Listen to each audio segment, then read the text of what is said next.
আয়াত ২০ ইউসাব্বিহুনাল লাইলা ওয়ান নাহারা লা ইয়াফতুরুন। তারা দিন-রাত তার পবিত্রতা ও মহিমা ঘোষণা করে, তারা ক্লান্তও হয় না। তাফসীর ১ নং ফুটনোটের বিবরণ।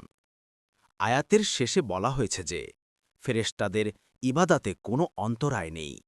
তারা ইবাদতে অহংকারও করে না যে ইবাদাতকে পদমর্যাদার খেলাফ মনে করবে, এবং ইবাদাতে কোনো সময় ক্লান্তও হয় না।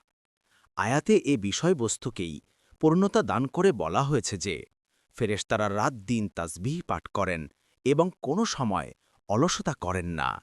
জাজ্জাজ বলেন, আমাদের নিঃশ্বাস নিতে যেমন কোনো কাজ বাধা হয় না, তেমনি তাদের তাসবিহ পাঠ করতে কোনো কাজ বাধা হয় না।